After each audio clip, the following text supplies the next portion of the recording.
Hello, hello. D-Rock here, You First Outdoors. Got Jen here, and we're at Cougar Cliffs this fine June morning.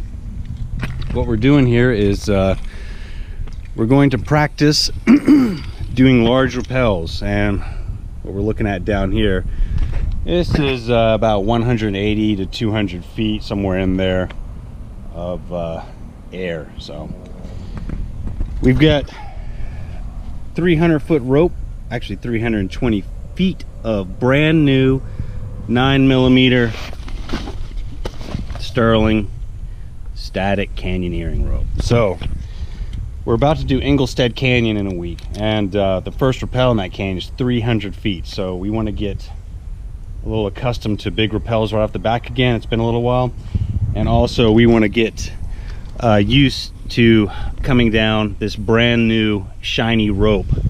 So I'll be going first, and I need to figure out how many wraps of the auto block I need for correct friction, because going down a nice brand new 9mm rope, it is pretty slippery. So we're gonna get down here, make an anchor, and go get some air. All right, we're going off these bolts. So we're gonna go off this right here. Want that anchor, I guess right there is pretty good. So there we go. That's better.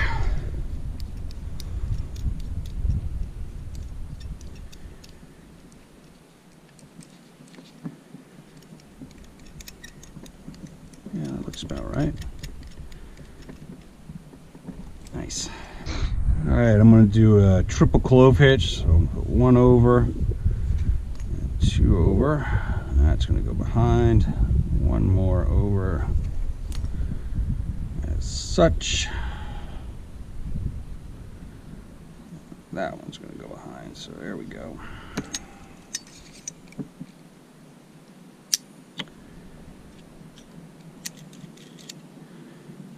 Trust that very well.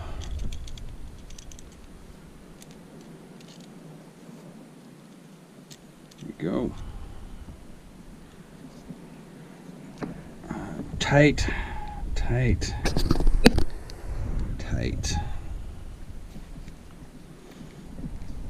I'm also going to back that up with the figure 8 on a bite.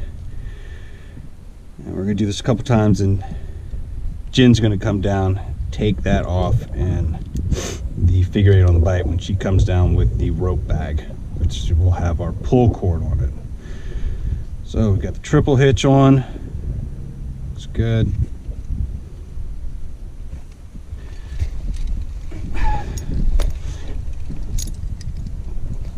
It's locked.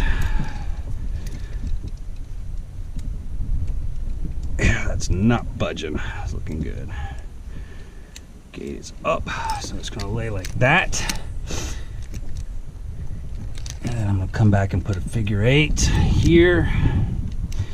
This will be back up, just like that.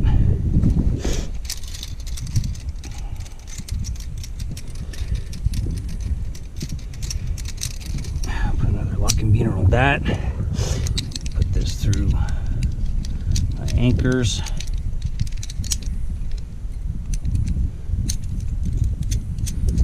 There, that triple clove hitch is backed up. So if it were to fail, which it will not, this would save my bacon, so to speak. All right, so this will be our pull cord. This is exactly what we're going to be using in Inglestead, and it's 200 feet of 9mm Sterling rope, and then another 120 feet of 6mm pull cord that's tied to this 9mm. That way we have enough. So this will be tied to where that figure 8 is. This is going to be the pull tab, and I'm just going to do some overhand knots. That'll be sufficient for the pull. All right, we're going to leave that off to the side for the moment because we don't need that.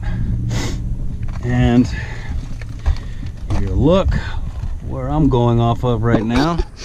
So that's about between 180 200 feet right there.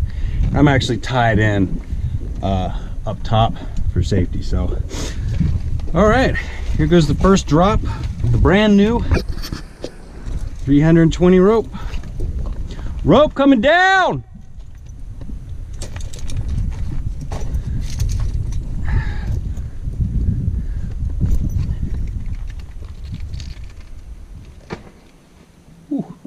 There it is. All right, so this is what the final setup looks like here. We've got triple clove hitch on this beaner, and then I've got it backed up. Whoever's going to do the final repeller come down last will take this off, undo the figure eight, and then come down with the pull cord back. So everything looks good. Let's head down this bad boy. All right, so the next question for me is I'm going to put an auto block on this, and this is brand new 9mm rope. It really seems skinny to me, so I need to get my wrap straight on this. In case I were to lose control of the rappel, this would stop me. And I think 5 wraps will probably do it. So we're gonna try that. Now, another thing we're doing this time is we're trying communications so we can talk to each other while we're at the bottom of big rappels. So these are going to be very handy. All right, the mode button, just hold that down. All right. Breaker. Can't work. Hello. All right, just keep them on. We'll stay on channel 1. I'll go down and see if I can talk to you, okay? All right, so this is the second thing we're trying here. All right, so this is 5 wraps. It's gonna go down, moves up freely. Put some stress on it. It seems like it holds pretty good. I'll be going down on all the friction. So the thing is, when we start a 300-foot rappel, we're gonna have a lot of, it's almost gonna be like a fireman's belay as we start, so we won't be going very fast, but the final bit, the last 100 feet or so is where it can get real sporty real quick. So that's something we have to take consider, and we really have to mind our friction. So while we're not doing a 300-foot rappel here, we're getting somewhat close with 200. We're just trying the new line and making sure all our movements are down before we attempt the bigger one. And it is cooking hot. Just pouring sweat. Another thing we'll have to do on these big rappels is we're gonna have to have our packs hanging between our legs. We just can't have it on our backs because we can risk inverting. So gotta be careful of that too. One thing out here, these little nodules here, man, they will tear you up real quick. So be mindful of those too. All right, doing all my checks. Make sure everything's done. It looks good. All right, let's go. See ya.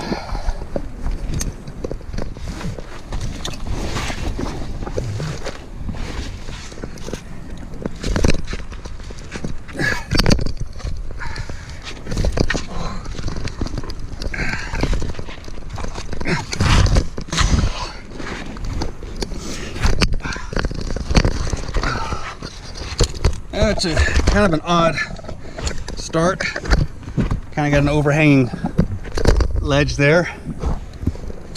After you get through that, whew. Ooh, man, that's a drop, babes. How's that triple clove looking? No movement? All right, that's a good sign. All right. 5 wraps is still slipping on that auto block. I guess it'd slow me down. But all the friction on the device seems to work good.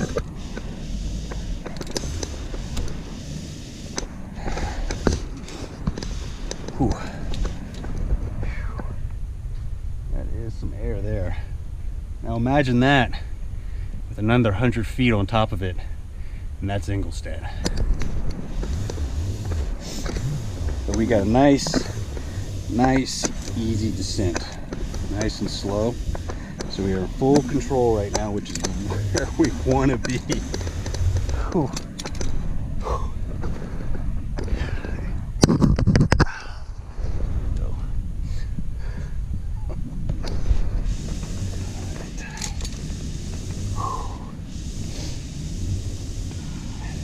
Like I said at the start, with that much rope hanging down, it's almost if you've got a belay. But as we get closer to the bottom, you're going to move faster. And this is how accidents happen, where you can lose control of the rappel if you're not careful. So taking it really easy, and that's our plan.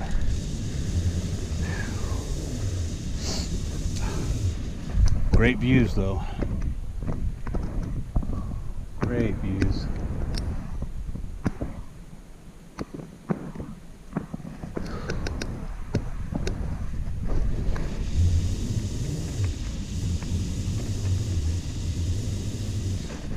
Five wraps not auto block. It's not stopping me. I'm still sliding down it.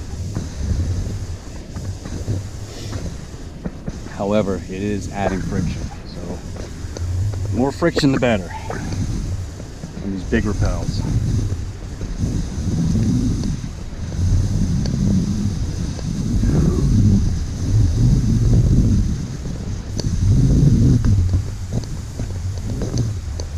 We'll try our communications, which is down the bottom. Knee pads definitely came in handy up there with those nodules. All right.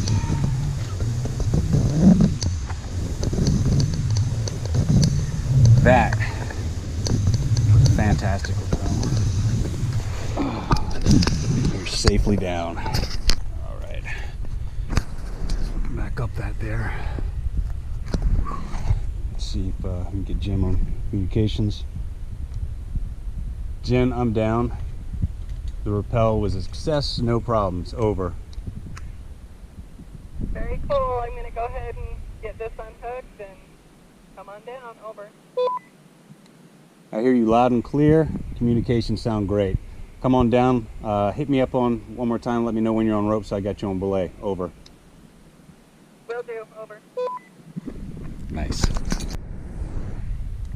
Quick question. What's the how's the triple clove hitch looking? Any movement at all? No, none. Excellent. Over. Forward hook to me, and I'm coming down. Over. Okay, come on down. I'm gonna get you on belay. Over.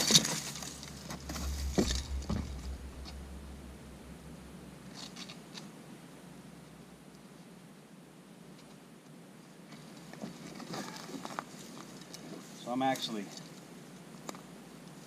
clipping in to the belay here.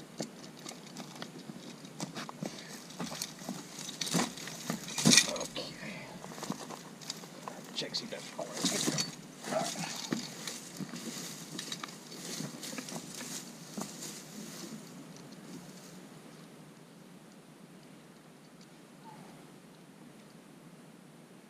You get your knee pads on? What? You get your knee pads on? Yeah. Okay.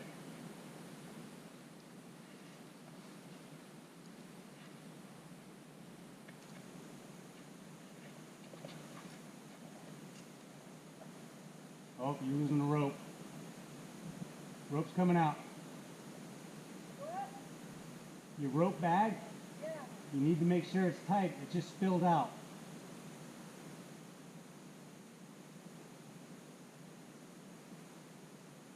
And it's underneath you. You need to have your pack between your legs. This is why we practice. I just don't have anything in my pack. It's not heavy. Careful with that rope, you don't get tangled in it. Did you take the backup off? I did. Okay.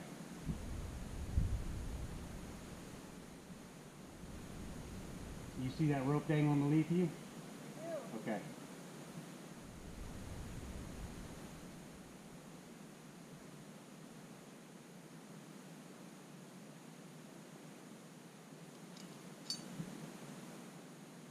You have an auto block on? No. Okay. Just curious.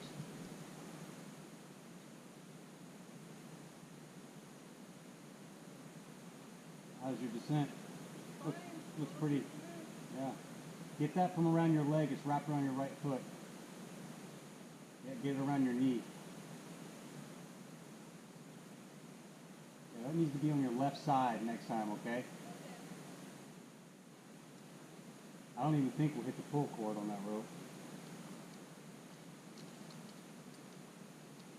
It's a nice controlled descent there. You got through all three prongs? Oh yeah. Nice. Yeah, mine was really slow. I was impressed. Did you use the auto block fully at all, or did you try? Yeah, it 5 wraps, it's still slick. But it did give me friction. So. I wonder if it would be better to use the thinner auto block. Alright, we're trying the rope pull now, and it's getting stuck up there. The beaner was getting stuck, but we managed to flay the rope out enough to where we could whip the beaner across that edge, and now it's coming out. So we're gonna see if we can pull all that 300 rope out, right?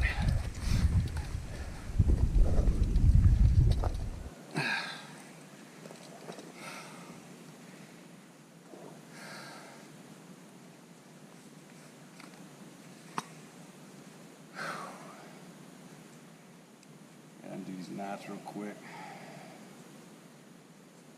Whew. That's some work. That was a fun rappel. Huh? That was fun. Yeah, it was fun. Alright. There's a beaner. A triple hitch. Whoa. Did it slip? And it tore. Look at that.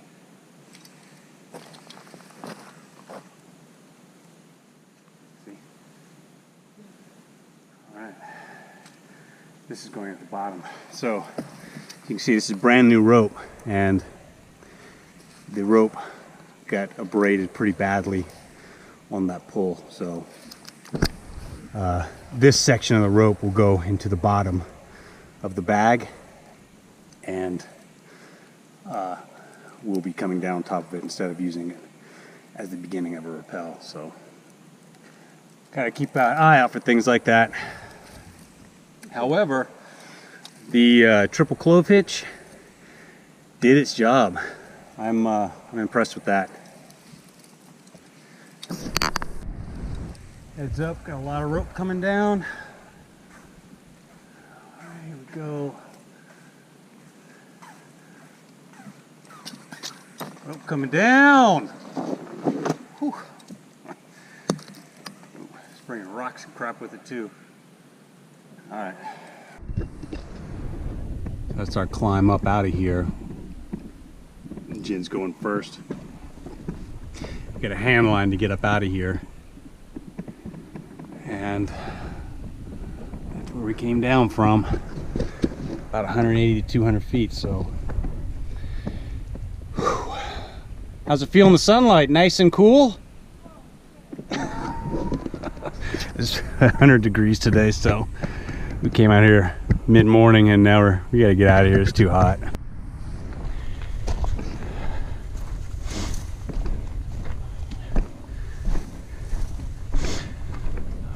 Okay.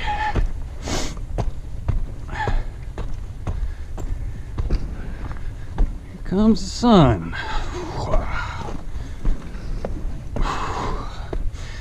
Man, with my harness and a 300-pound rope, 300 foot rope in the bag, kind of sucks.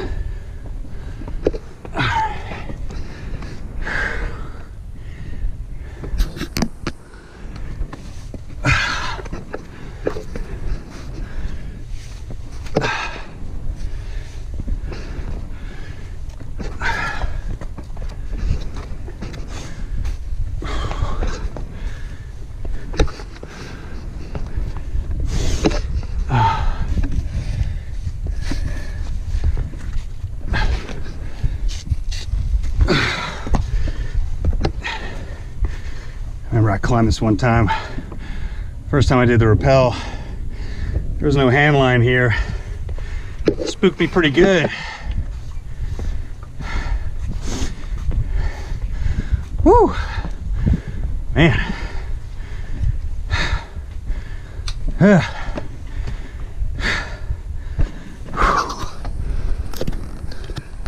Woo! All right, that's looking back down where we were. So that was about a 200-foot rappel. We did a single rope rappel, 9mm rope, brand new, off a beaner block with a triple clove hitch. Everything worked out fine, so we are good to go. Thanks for watching. Stay safe out there. We'll see you next time. D-Rock out. Chin out. Rope coming down!